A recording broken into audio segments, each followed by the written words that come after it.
Hello, happy Wellbeing Wednesday. I hope everybody is super safe and happy and well on this hump day, isn't it? Wednesday, halfway through the week. Yeah, we're doing okay. We are doing okay. Interesting. I've got my other phone here connected to Facebook, but I haven't clicked live yet, but it's just told everybody on Facebook that I'm on Instagram. That's quite interesting, isn't it? Hi there. Hello. Hi, Nikki. Hi, Nikki. Hi, Zita. Hello. Hi, Louise. Hi, Jane. Hi, Mandy. Good to see you. Hi, Barbie. Kay. Oh my goodness, I don't know about you, it feels like flipping Friday already. It's just like, I think it's just because the week got off to such a, hugely busy start for me anyway on Monday with this morning and all of that. And it's just been non-stop. So anyway, we are going to have a really interesting chat, I am quite sure, with one of my favourite medics, Dr. Aseem Malhotra. Oh, better get the guys on Facebook, hadn't I? Otherwise they'll miss out on all of this. Hopefully this is going to work today and they're not going to mess around. I'm not allowed Facebook to mess around.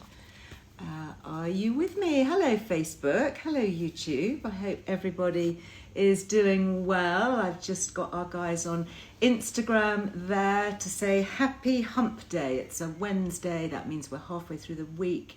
So it's downhill all the way to the weekend now. And I was just saying that I'm really looking forward to today's chat because it's going to be with one of my favourite medics, Dr. Aseem Malhotra, who is an award-winning NHS-trained cardiologist. And you may have seen him on Instagram, actually. He's at the Lifestyle Medicine Doctor, at Lifestyle Medicine Doctor, if you want to follow there.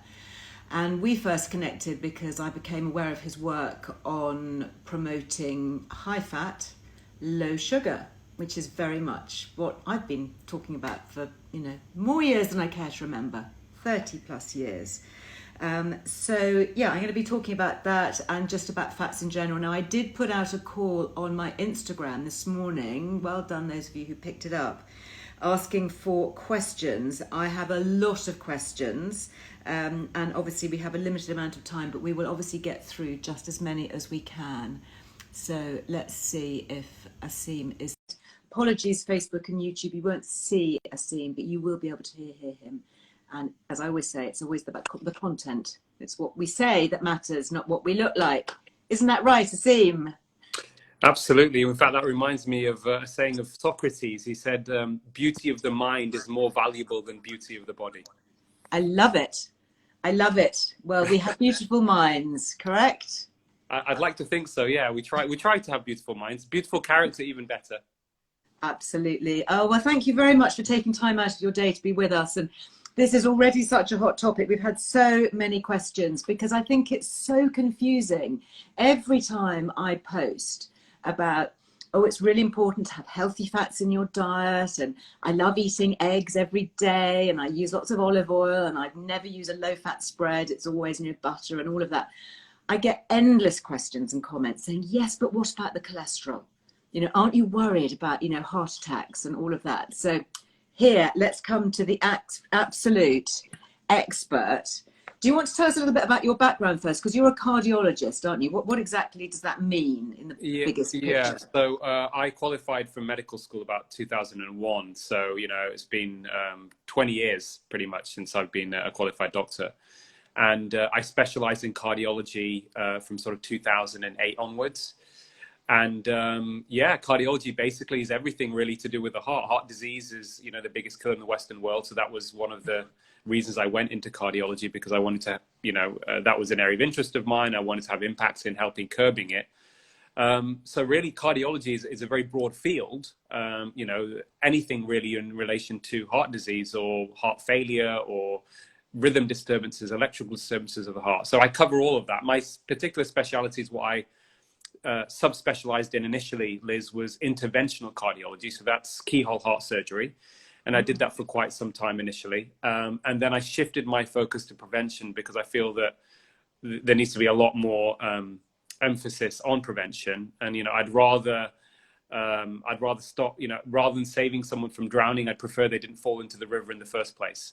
And I think we need more of that, really. So that's really where my interest, it came in prevention came. And of course, cholesterol and our, how should I put it, our obsession our Yeah. fear of cholesterol, Totally. has actually been a huge driver, in my view, of us not curbing heart disease, some degree exacerbating it, and also has distracted us from the more important areas that we should be focusing on if we want to prevent and even potentially reverse heart disease. That is all just so interesting. And I think, you know, those statistics that you gave right at the beginning are just so powerful. I think we forget, with everything else that's going on in the world at the moment, we forget that the number one killer is coronary heart disease. And it's the number one killer for women, you know, which is also why I'm so passionate about hormone replacement therapy and topping up hormones, because we know there's such a protective element to that. But, you know, we can go into that another time. So looking at that then, and looking at cholesterol, you know, why this obsession with cholesterol? You know, how did it happen? Why are we so, you know, so obsessed? I guess in some ways it makes sense, doesn't it? Oh, you're going to eat a bit of fat, therefore you're going to lay down a bit of fat, and therefore it's going to damage your heart. I mean, is that the kind of the simplest view as to why? Yeah, Liz, I think it's important just to understand a bit of the history of it. So the obsession with cholesterol really started in the sort of mid 20th century. So the reason why there was an obsession with cholesterol was actually rooted in the fact that there was a gradual increase in heart disease prevalence and death rates from heart attacks from about 1920, peaking in between 1960 and 1970. And around that time, when all of this was sort of occurring and was becoming more of a public health issue, scientists were trying to figure out what was behind it all. Now, one of these scientists, a chap called Ansel Keys, he is an American scientist, and he did some studies, and he was of the original belief, or his hypothesis was, that saturated fat in the diet raises blood cholesterol, and raised cholesterol is linked to heart disease.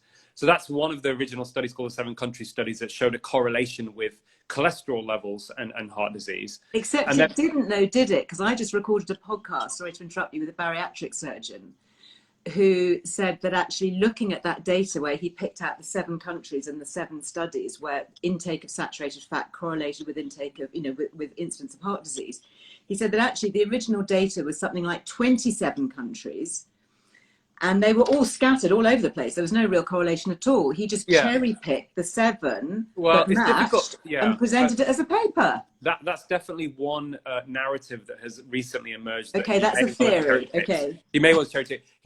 There were 22 countries. You're absolutely right. And he did choose 7. Now, he may have had his reasons for choosing the 7 countries. Maybe the data from the other countries wasn't as reliable. But the reality was, even when he did that 7-country study, Liz, that correlation didn't necessarily mean that it was because of saturated fat in the diet. Of course not. And you know, and it was a weak correlation. Adding to that is something called the Framingham Heart Study. And very briefly, what they found was, and this started again in the 1930s, 1940s, 50s, and that's carried on for many, many decades. And what they found in that study, and looking at a town in Framingham, following up people, 5,000 people over, you know, through their from childhood, young adulthood into old age, they also found a correlation with heart disease. But what's interesting in that, specifically looking at blood cholesterol levels, it was really only, Liz, when cholesterol levels were very, very high. So above 10 millimoles per liter. So if you go to your doctor, what will happen these days is you'll get a red sort of mark next to your blood test result for cholesterol if it's above 5.2. Yeah. I'll explain why that is in a second, and it's flawed. But the original data that drove this guidance about heart disease being driven by high cholesterol and we should lower it was because it actually started with cholesterols only was significantly very, very high, total cholesterol 10. And what they also found is if your cholesterol was very low, so people at the lower end of the sort of, you know, the bottom 5 to 10% of the population had total cholesterol levels of less than 4, then there was almost no heart disease. So they drew the conclusion that it must be a linear issue, and the higher your cholesterol is, the more likely you are to get heart disease. But that's been refuted. So I'll explain that very briefly. Most of your cholesterol is genetic, okay? Yes, most of it is genetic. It's, you know, it's a vital molecule, and the body has so many functions for, as you've mentioned earlier, you know, for hormone production, for the maintenance of cell membranes. Really important. I mean, we need cholesterol, don't we? Absolutely. You don't want to have cholesterol out of your diet. Oh, you would die without it. You would die without it. Okay. So 80% of your cholesterol is probably genetically, and it's going to vary from person to person, but about 80%. And you can vary it by about 20% from dietary changes and other things. So that's where we start from. But what we also know, we look at the high end, the overwhelming majority of those people with very, very high cholesterol levels, Liz, that died prematurely from heart disease, there's no doubt about it, had a condition called familial hyperlipidemia. So a genetic condition that gave them very, very high cholesterol levels. And that affects about 1 in 250 people.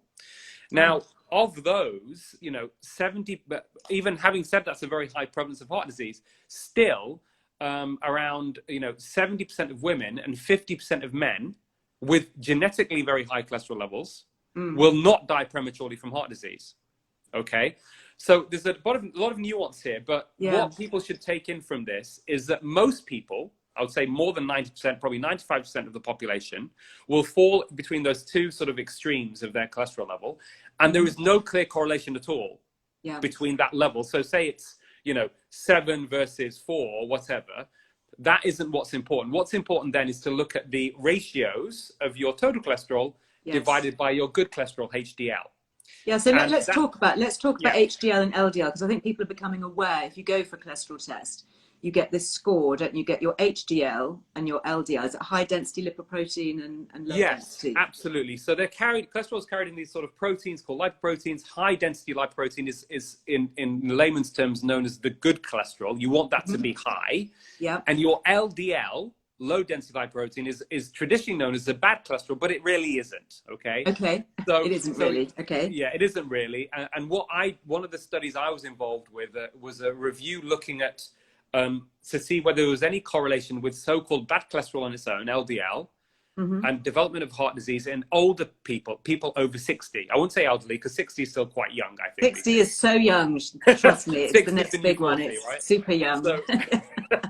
So, over 60, LDL, there was no correlation with heart disease. So the higher LDL, no correlation. What was also interesting, as we found, is that the higher LDL over 60, statistically, you were more likely to live longer. So it seemed to be protective against an early death. And one of the reasons for that is, which is not something commonly discussed, is that LDL cholesterol has a likely role in the immune system. Older people are more vulnerable to dying from infections. And it seems there's probably some protective mechanism from that perspective. And that's why it may be protective, but certainly there's no correlation with heart disease. The next question is, should we be lowering LDL? Well, I did another systematic review published in BMJ Evidence-Based Medicine last year. And it was me and 2 other cardiologists.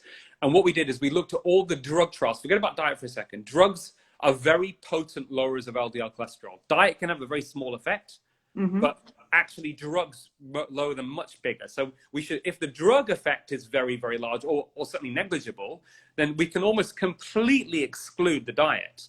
And what we found was the traditional sort of mantra coming out from scientists, let's be honest, I think most of them are well-intentioned, but they are funded. Most people that put guidance on cholesterol, who determine guidance for doctors, have got huge financial ties with the drug industry that manufacture drugs at lower cholesterol. So there's a huge bias there. But if you look at all of the evidence, lowering LDL cholesterol, bad cholesterol with drugs, even very dramatically, 40 or 50%, there was no clear correlation in reducing heart attacks and strokes. So basically what I would say is, for the overall majority of people, well, in fact, for everybody, my view is focusing on lowering LDL cholesterol, so-called bad cholesterol, is a complete and total waste of time, both from drugs and from diet. Absolute waste of time. And I can easily back that up in any forum with any scientists and anywhere around the world. I would easily be able to back that up with very good, strong evidence and explain it. I love you are so straight with this. There's no sitting on the fence. No, I've just done a podcast with a great. Yeah, well, you're so passionate about it and you're so informed, and it's so nice to talk to somebody who has such a strong, clear, it's unequivocal, isn't it? Yes, there is no absolutely. link. So does this mean then that it's pointless going for a cholesterol test? That's a really good question, Liz. And before I answer that question, one of my colleagues, somebody I respect very dearly, forget about Aseem Malhotra for a second, think about who are the other people in this space that have got credibility. So Professor Rita Redberg, is the editor of JAMA Internal Medicine, a very prestigious medical journal in America, one that does not get funding from drug companies. So it's like the BMJ, it's independent. And she's a professor of cardiology. And she actually, in conversations I've had with her, and she's even been quite public about it, is what she says is, cholesterol, I'm quoting her, cholesterol's just a lab number. Who cares about lowering cholesterol unless it translates into a benefit for patients? And she's even made the argument maybe we shouldn't even be measuring it. And I think there is an argument to be made there. I think what I would say is there's a bit more nuance. The cholesterol overall profile, your total cholesterol, your triglycerides, which is another component of cholesterol profile, LDL and HDL, can be indirect markers of actually what is at the root of heart disease, something called insulin resistance. So you can work that out from your cholesterol profile. And some of that is, it's an indirect marker. It can tell you, it can be a guide. And I think from that perspective, it can be useful. And you can see improvements in insulin resistance and that cholesterol profile that can be quite significant in the profile, purely from just dietary changes alone. And that's something I see with my patients, something I advise to my patients. But certainly cutting out saturated fat, Liz, and stopping eating egg yolks or cholesterol in food will have no effects of any benefit to your cholesterol profile, really, to be honest. So that is amazing. So really, so even if you are concerned about your cholesterol, say you've drunk the Kool-Aid and you really are concerned that you need to lower it or you need to change your LDL, HDL, making dietary changes like that is not going to do much for that. No, it will. It will improve the profile. It may not have big effects on your total cholesterol, but it will improve the profile. And when I say the profile, the two things that are most important when it comes to heart disease are your HDL, good cholesterol, and your triglycerides. Now, what can you do from a dietary perspective to improve that ratio where you reduce your triglycerides and you raise your good cholesterol? And the best thing you can do, first and foremost, is actually quit sugar. Okay? Yes. You quit sugar. And you minimize, you don't have to completely go without. It depends where you're starting from. But, I would say certainly for the first month, go cold turkey on all refined carbs. So that means all bread, pasta, rice, potatoes initially. And you'll see how much of an effect that has. You can then reintroduce it and have it in sort of smaller amounts or whatever. But really, those are the types of foods that are going to have the most detrimental effect to your cholesterol profile when you just. So what would be interesting then would be to if somebody does get a reading that they're not happy with or their GP's not happy with, go away, do no refined carbs for a month, and then go back and be retested. Would that be enough to see a difference? Yeah, well, so that's something, my first book, The Piopi Diet, which I wrote about, is I made it very clear that, we call it a 21-day plan, even with the immunity plan, my second book. Yeah. And it wasn't just to try and give people a gimmick. It's to sort of change the narrative and also, I think, educate and empower people, Liz, to understand that this is not a long haul game to see big changes for your risk markers. It can happen 21 days. 21 days. I have got your immunity plan book. Yeah. I bought it as soon as it came out and it's brilliant. I actually bought 3 copies because I also gave some to my parents. Oh, fantastic. And so 21 days, you can see the difference. 21 days. But also, 21 days is also, for a lot of people, 3 to 6 weeks is a time, because what I'm advising people to do is we're all, we have been, if you like, I certainly have come out of it. I've had my own journey in this, but a lot of us are addicted to these ultra processed foods that are high in sugar, high in sort of glycemic index, that kind of thing, very highly palatable, keep you hungry, keep you, overeating, which will keep you hungry and overeating. I mean, that is just such a shocker, isn't it? That's why you have to wean yourself off. Absolutely. But you can break that addiction within 3 to 6 weeks. Most people can do that if they've got the willpower to do it through the 3 to 6 weeks. And then, of course, it's going to vary from person to person in terms of extra help they may need or falling off the wagon. And I know this is not the main topic of the discussion, and this is maybe a topic for another time. There's lots to discuss on this, but a lot of what drives these sorts of eating behaviors, Liz, is stress. Yeah. Okay. And we're all suffering from, even pre-COVID, there's been a massive increase in societal stress. And I'm working on, stuff that I'm writing about soon around how we address that at the root, not just for individuals, at the real root in terms of what's going on in our culture, in society. Why is there more stress in kids? Why are we working in a more stressful way? What can we do differently to improve it? So what's at the root of all that? And that's something I think needs a lot of attention as well. I've had some questions here about people who are, really getting this, but saying, how do we get ourselves off sugars? Do you have any kind of advice as to what to do? Do you need to go cold turkey, or can you just gradually, have,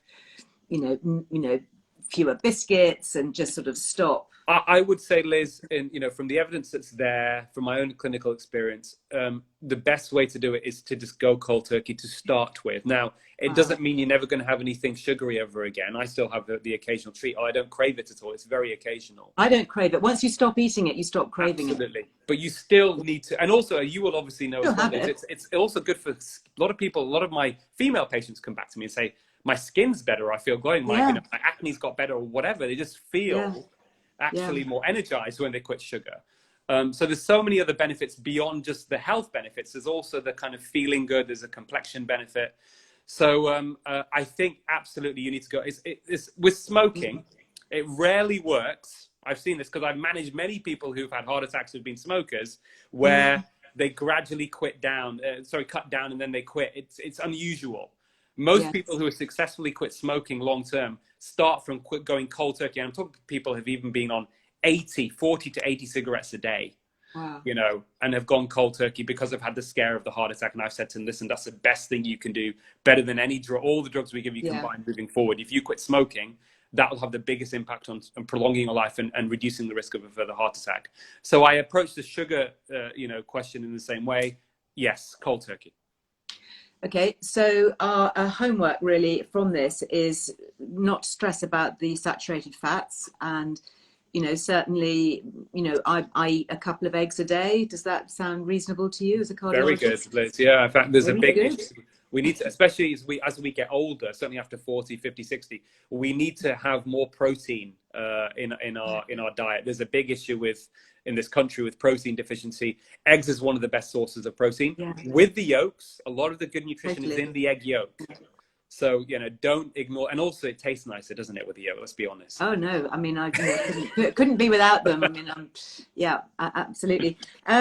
Okay, so the message really is fat's fine, but I guess what we're saying is you can't do both. You can't do the high fats and the high sugars. It's just really, let's get rid of the sugars. Let's switch the narrative. It's a very bad combination. In fact, when we talk about ultra processed foods, what the food industry realized, quite a long time ago, when they had their scientists trying to find what we call the bliss point, where they spend a lot of time mixing ingredients to get them as very highly palatable and as obviously for high profit margin as cheap as possible. One of the most detrimental combinations when it comes to eating is the combination of fat and sugar together. Right. And that is particularly bad. Fat from whole foods, in your butter, your cheese, your eggs, your red meat, for example, oily fish, that is very, very healthy within whole foods. So fat in whole foods is not a problem. Sugar really is not something, it's not an essential nutrient, No. It's not necessary for life, and it can only cause you harm, other than the enjoyment of the occasional treat. But when only cause you harm. Yeah, it's occasional though, isn't it? I remember as a child, I used to get my pocket money and I used to go, and buy my little bag of, threepenny sweets or whatever. And that was it. That I had that on a Saturday, and but there was nothing else during the rest of the week. But there was no real sugar around, to be honest. No, absolutely. And sorry, somebody's put a question about fruit, just very briefly. Whole foods are fine. Whole fruit. Whole fruits, okay. Not juice. No, the problem with fruit juice, vegetable juices are probably okay, but fruit juice is it's a very high concentration of that, what we call the sugar. And just to give people an understanding, the impacts of having a large glass of orange juice on your body is quite similar to Coca-Cola. The body cannot differentiate between them because you're still absorbing a lot of fructose and sucrose together. So I would say avoid fruit juice completely. That is part of what people should avoid when you're going through the process of, trying to quit sugar. Yeah, absolutely. And even my kids, if they have a little bit, they have a small amount and it's diluted. And no, so there are lots of questions. So honey, that's obviously just a sugar, isn't it? Yeah. So, if people want to, so we call these free sugars. So this is really sugar that lacks fiber. Whole fruit has fiber, you see. So that acts as like a barrier to the absorption. So some of this is, I think a way of trying to understand it a little bit, Liz, would be, if you're having small amounts of alcohol, it's not going to damage your liver and your body metabolizes it and gets rid of it quite quickly and, is able to deal with it. But if you binge drink, if you have half a bottle of vodka, you're going to cause damage to your liver cells very quickly. So it's the same thing you got to think about with the small amounts of sugar in the fruit with the fiber slowly absorbed, and you've got all the other nutrients of the fruit. and you're not going to over consume. And, you know, that's basically the way people should understand that. And there are also antioxidants in fruit and that kind of thing. Yeah, sure. So I think that's, you know, what people need to take away. That's a really good analogy. Honey and syrups, again, is a no-no.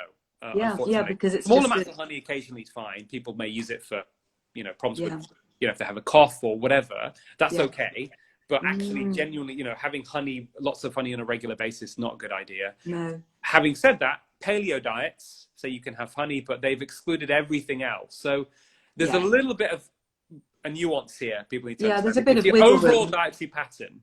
But if you want to you need to look at it in a whole, don't you? Yes. If you want to quit and break the addiction.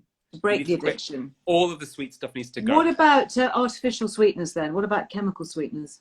Yeah, I personally would say it's like, you know, methadone for heroin addicts.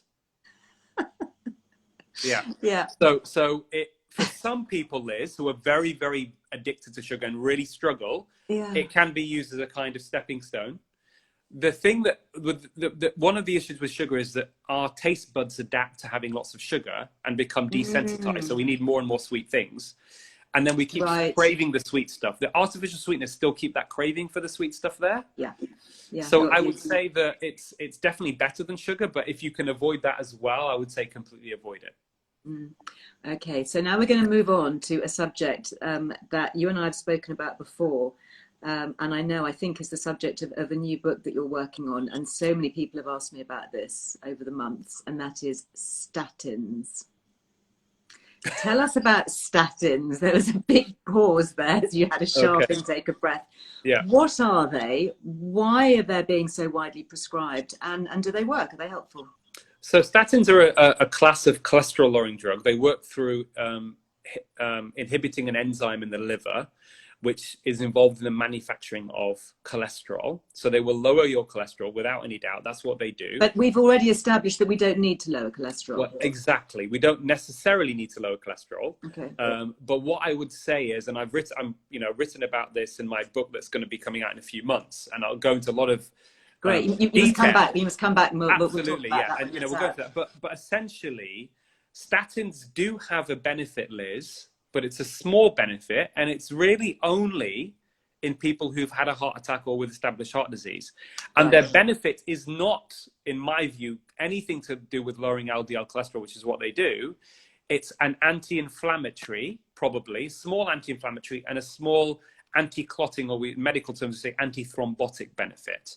So that's where that benefit comes. But to put things in perspective, let's say you are somebody who hasn't had a heart attack, hasn't got severe heart disease, but you may be told by your doctor mistakenly your cholesterol is high, you need to lower it, or a statin will reduce your risk of a heart attack. That risk reduction is probably at best about 1 in 100 or 1% in preventing a non-fatal heart attack over a 5-year period. But without prolonging your life. That's particularly good. So non-fatal heart, and that's before we get into issues of what else are you doing for your, to manage your risk? Are you going to get side effects? So that's before we get into that. Do you want to be taking a pill every day? So the way I approach this with patients is not to say that statins don't work. It says, well, let me explain to you in a way that you can understand for you whether or not statin's going to benefit. And you can look at different risk profiles. You then decide. But basically, unless you've had a heart attack, the benefit is at best probably about 1 in 100. And that's with a caveat, Liz, and I explain this to my patients. This is data that has not been independently verified. It comes from drug company sponsored trials. Well, the statin data does. Statin data. So I think that it's probably still a very best case scenario where the data is extrapolated in people that don't get side effects. So what I would say to my patients is, if you're not going to get side effects, because those trials are carried out in people where they tolerated the drug, or people who didn't tolerate the drug in the first 6 weeks before this trial started were taken out of the trial. So it's about, we call this external validity. So when we look at a drug trial, we need to think as doctors, how does that drug trial, how applicable is it to the patient in front of me, right? And we know drug companies are there to sell drugs ultimately. So they want to present things in the best possible way. It's not rocket science. It's not conspiracy. This is the way business is done. The problem we've got is we as a medical profession don't have, I think most of us don't have enough healthy skepticism when it comes to interpretation of these drug trials. And then we don't transmit that uncertainty and skepticism to our patients, but we should. we should always do that. It's part of being an ethical, ethical evidence-based medical practice. Yeah. But yes, that's the 1 in 100 is the figure. If you haven't had a heart attack, if you've had a heart attack, it's a bit different. But many of my heart attack patients also make an informed decision not to take a statin. And if you've had a heart attack, that benefit is about 1 in 39 in preventing a non-fatal or further heart attack, and about 1 in 83 in prolonging your life over a 5-year period. Gosh, so the data really isn't very supportive, isn't it? Are there going to be any independent trials then, non-drug company trials done on statins? There have been a few. In fact, one of them, Liz, actually showed no benefit at all. Okay. So that, in low not even the 1 in 100. No. So I think most of the trials, and this is just part of the medical system, and it's something we need to work on changing or improving. Absolutely, the very minimum improving. Which is why we need to kind of distance ourselves from drug company sponsored trials and have more independent panels making decisions about guidance. And that's something that, a lot of people have been campaigning for a long time. But the reality is this, that almost all the trials are drug company sponsored. And some of these trials have cost, tens of hundreds of millions of pounds to run. And therefore, you can imagine if you're a drug company investing that much into your trial, you need to get positive results. Yeah. Nudge, nudge, wink, wink. That's very interesting, isn't it? That you do that pre-trial and that you exclude those that get side effects. And then go on. That's a big issue. That's a big problem, big concern. Absolutely. Yeah. So they're likely to exaggerate the benefits and minimize the harms. Yeah. But what that means is you're not really having a transparent, fully informed discussion with patients, and therefore they're not making a fully informed decision, and we need to improve that. Yeah, right, because that's just ethical. It's all about informed, isn't it? It's informed consent at every level. This is what we need. Too often we're just told, "Oh, take this, do this." Yeah, absolutely. And it's made worse with fear mongering. It's made worse by many doctors not really fully understanding the data and not. Tell me, I mean, you're talking to somebody who's campaigned for HRT for the last 5 years, and it's trying to correct misinformation and misreporting and misrepresented studies, medical studies, is a nightmare, because once it gets in to the perceived wisdom and it's in the system, in the NHS especially, you kind of, forget it, it's game over, isn't it? It's very hard to take that out and to backtrack. For you as a cardiologist, trying to backtrack against cholesterol, you're pushing water uphill, aren't you? Yeah. The indoctrination is so deep that even educated people think they're being objective. Yeah. Wow. That's quite a statement. Before we move away from statins, just a couple of very quick questions here, because I'm noticing lots. I mean, there's so many comments and questions here on Instagram, especially. A lot of people reporting side effects of feeling very tired. And when I've looked into this, because I've got relatives who've been taking statins as well, reporting, chronic lethargy. I've heard that it can disrupt your coenzyme Q10, which is one of your energy-giving nutrients. And that at the very least, if you're on statins, you should be supplementing with something like coenzyme. Yeah. Is there any truth in that? Yeah, there is some truth in that, Liz, and there is some data on that. I think the only question then for me is, I don't think it's logical to then supplement for something to counteract a side effect of a drug that you probably are not going to get much benefit from.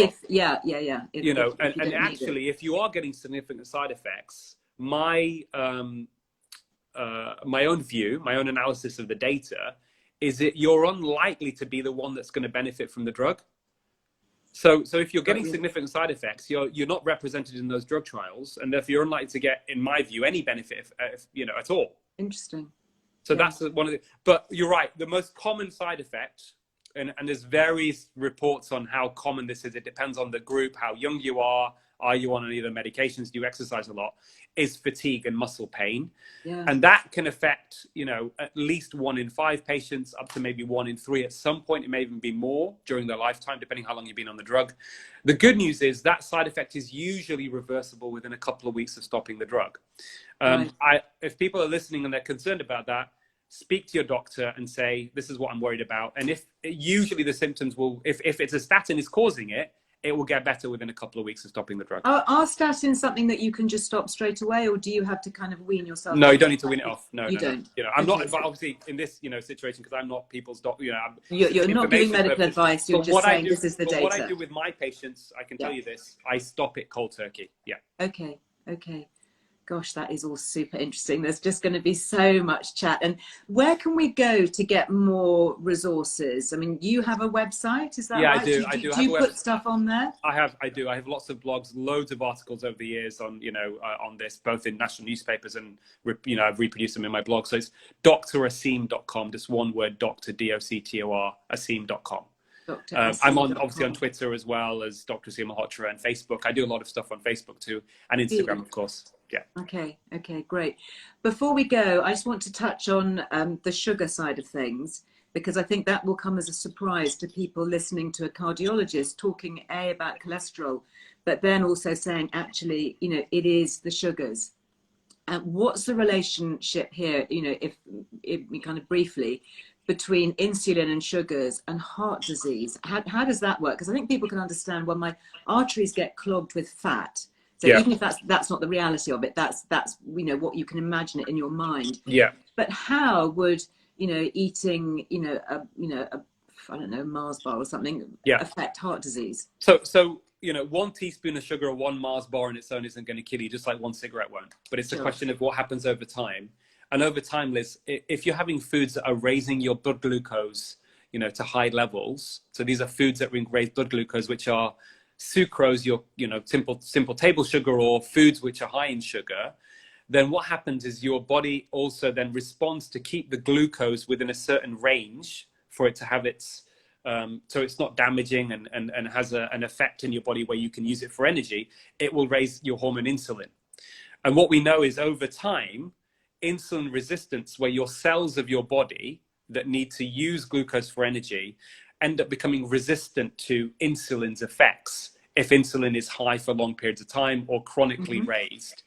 And that is also, when it comes to the heart disease, is damaging to the inner lining of coronary arteries. So insulin and glucose independently have effects where they can damage the lining of the coronary arteries and cause damage. And imagine that damage over time, the body will respond to that damage by forming small clots, and they basically will have all sorts of immune cells and fat that's running, fat in the bloodstream that becomes inflammatory, then goes into this, imagine LDL also being part of the immune system, will go into these, within the artery and form these blockages over time.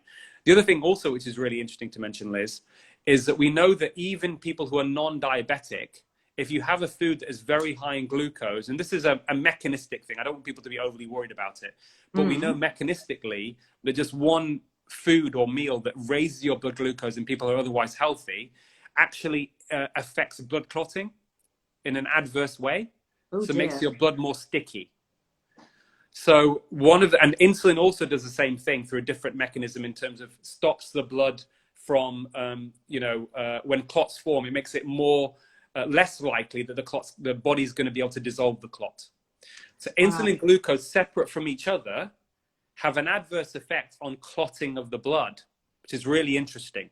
So not only are you causing damage to your heart arteries and obviously your brain, and I think there's a separate discussion about things like cancer and dementia, but you are making your blood actually in some ways more likely to form a clot. And that's obviously how heart attacks happen. Got you. There's somebody here who's going on about how we all need to be vegan and that meat causes heart disease. Do you have a comment for that? Yeah. So listen, when I approach my patients, I think everything is about informed discussion and helping them and coming to a shared decision or understanding about their management according to their own personal preferences and values. Okay. So I've got nothing wrong with people wanting to be vegan as long as they know why they're going vegan. If they're going vegan for health reasons, I would say that isn't a good enough reason, because actually you have to take supplements to be vegan, to actually to function. Okay.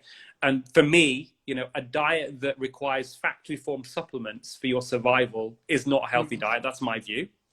But I completely understand the ethical perspective in terms of cruelty to animals. Certainly there's no environmental issue. That's also nonsense. That's been debunked. Yeah. But from the cruelty to animal side, I understand it. My mum was a very devout vegetarian, and she was because of religious reasons, and I get it. I understand it. Yeah. But no, meat does not. Eating meat, there's no link with eating meat and heart disease whatsoever. Absolutely not.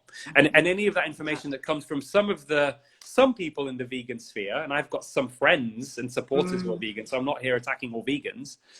Some people have pushed that narrative out, and they believe it, not because of any good science, but more because of a religious dogma type of perspective. So they will throw everything at you. There's a cardiologist who are vegan who are saying meat causes heart disease. They're not being scientific here. They're actually they're being more religious in their they're kind of putting their own personal biases. And also, so much of this, as you've highlighted before, is the agenda. You always have to say, follow the money.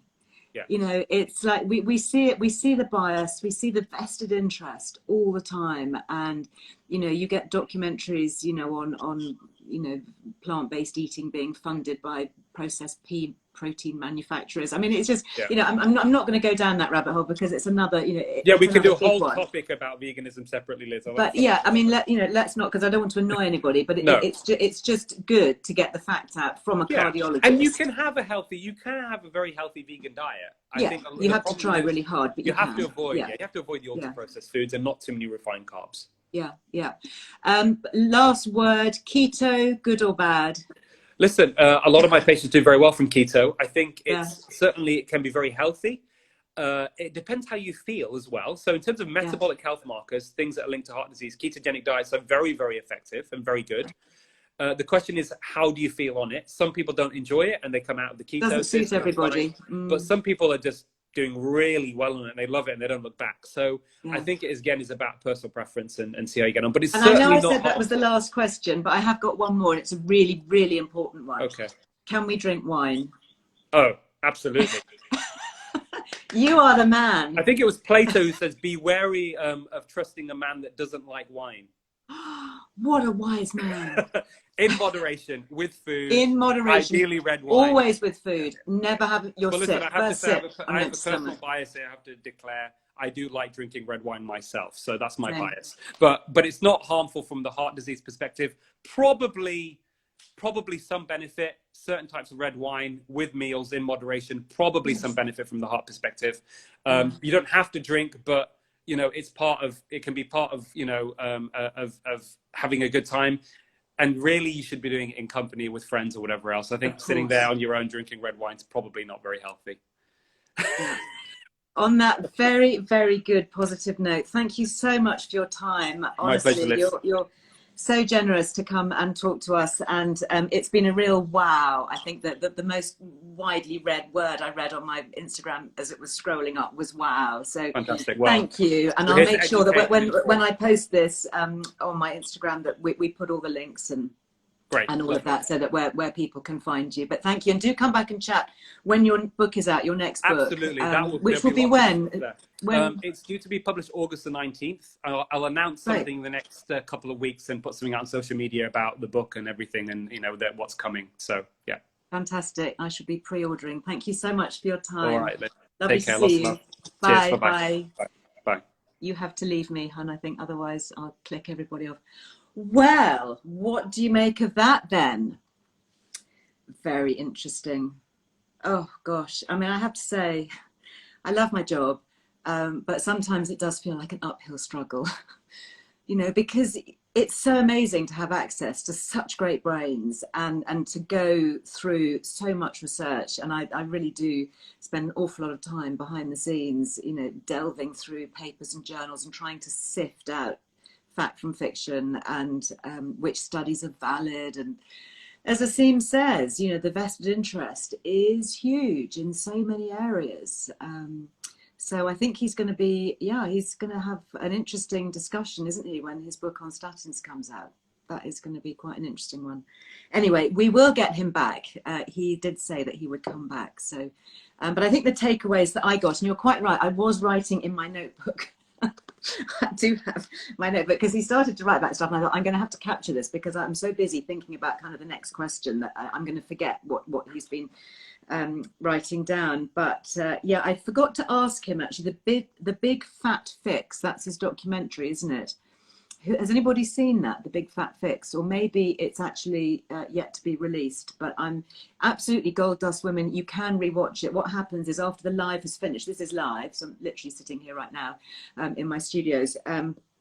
But as soon as it goes off, I then load it onto Instagram. And also it'll be loaded onto Facebook, it'll be saved, and it will get loaded onto YouTube. So a lot of people I know kind of like to watch it interactively because you get the chat and all of that. And it will be on YouTube. Yeah. And YouTube is great because it's highly shareable.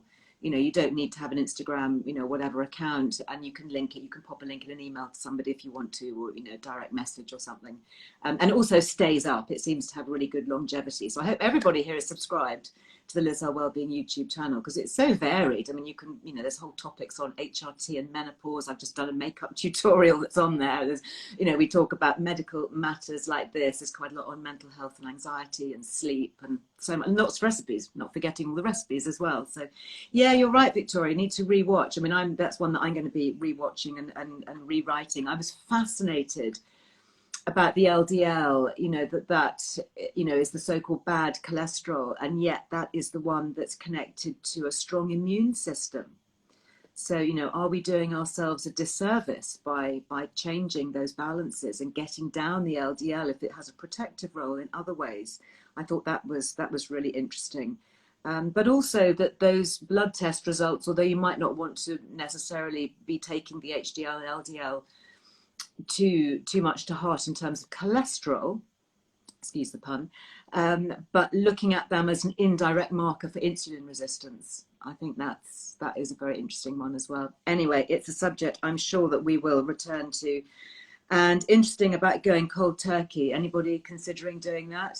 3 weeks off the sugars. It's is it on Netflix, Hannah? Big Fat Fix. Excellent.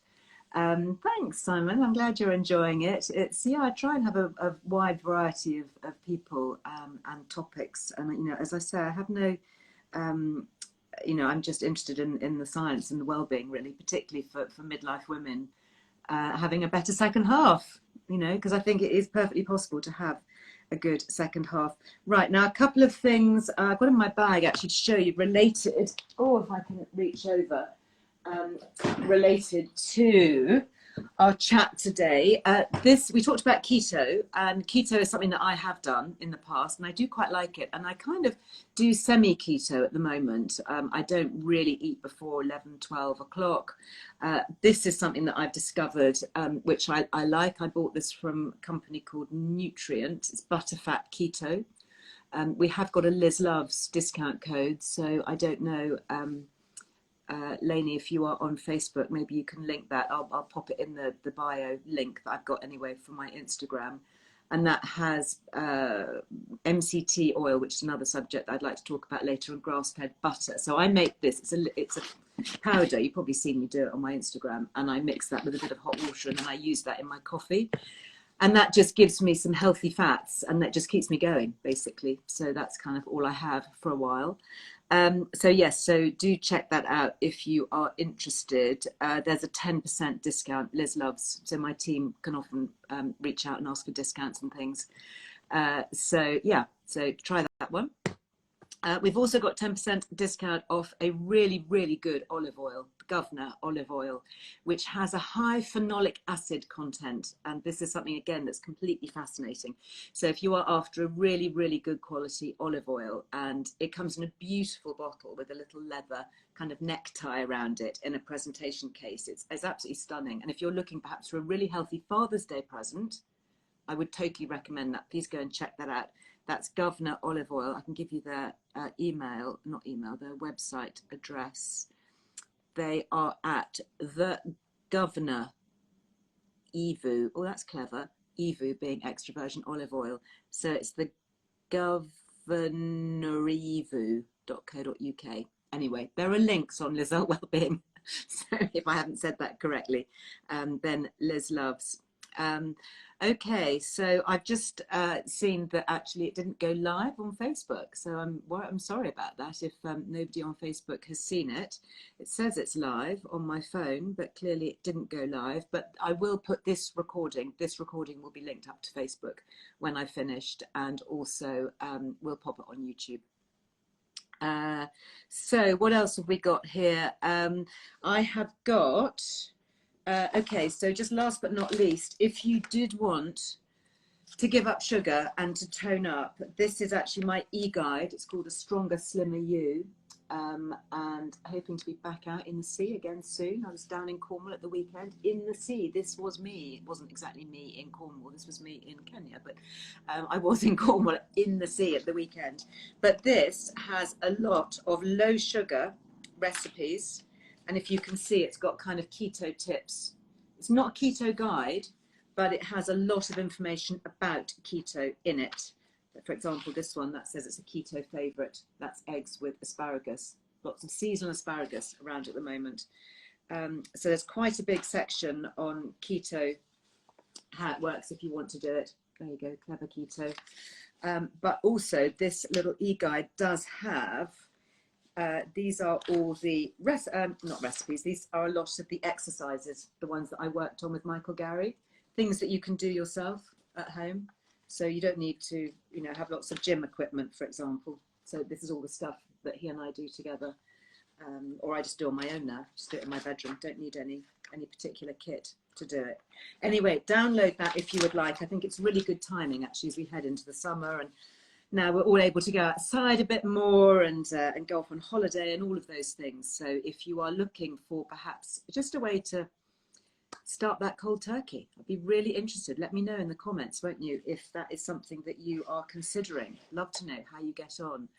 And yeah, it's the e-guide to a better, it's actually a stronger, slimmer you is what it's called.